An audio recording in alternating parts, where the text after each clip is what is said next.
बच्चों, पिछली वीडियो में मैंने आपको यह शब्द पुल्लिंग रूप में क्या यूज होता है वो समझाया था। आज मैं यह शब्द को स्त्रीलिंग में कैसे प्रयोग करते हैं संस्कृत में वो आपको बताती हूँ। जैसे मैंने लिख भी दिया है, स्त्रीलिंग में एतत् शब्द, यानी कि एतत् शब्द आपको पुल्लिंग में तो मैंने समझा ही दिया था, स्त्रीलिंग में आप ये है एतत्। एतत् जो बोला जाता है ना, इसका संस्कृत के बेटा मूल रूप है, इसलिए इसको एतत् बोलते हैं। हिंदी में क्या बोलते थे इसको? यह बोलते थे। तो इसका प्रयोग, लेकिन यह का प्रयोग हमेशा पास वाली चीज के लिए किया जाता है। जैसे मैं कह दूं यह बैग रखा है, यह बुक रखी है ना, तो ये पास की जो भी वस्तुएं होती है उसके लिए हम यह शब्द का प्रयोग करते हैं। ठीक है, अब आप देखिए इसके अभी वचनों में प्रयोग किया जाए। जैसे तीनों वचन दिए गए हैं, मैंने आपको पुल्लिंग में भी समझाया था कि इनका प्रयोग तीनों वचनों में किया जाता है। तो जैसे इसमें मैंने लिख रखा है एक वचन, द्विवचन, बहुवचन। तो एक वचन स्त्रीलिंग के रूप में हम एक वचन में क्या बोलेंगे? यह को ऐसा, ऐसा विसर्ग नहीं है, ऐसा।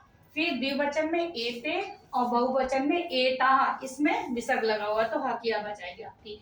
ठीक है, अब हिंदी अर्थ में लिख दीजिए यह है, और द्विवचन में यह दो, और बहुवचन में हो जाएगा हमारे ये सब। ठीक है, अब हम इसका वाक्य प्रयोग करते हैं। तो ऐसा तो हमने यहाँ से ले लिया। ठीक है, तो हाँ, वाक्य प्रयोग पहले कर लेते हैं।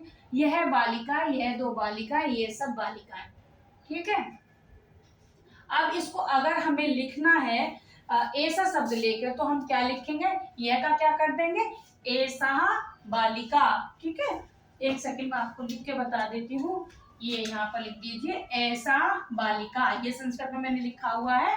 फिर द्विवचन में हो जाएगा एते बालिके, और बहुवचन में हो जाएगा एता बालिका। बालिका में आपके विसर्ग लगेगा।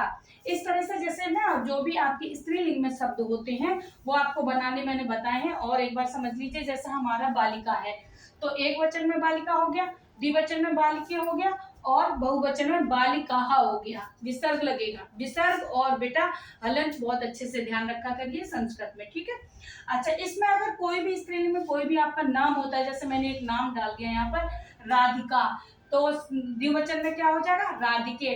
तो एक वचन में हो गया हमारा राधिका, द्विवचन में हो गया राधिके, और बहुवचन में हो गया राधिका। हाँ, आवाज आएगी क्योंकि इसमें विसर्ग लगा हुआ है।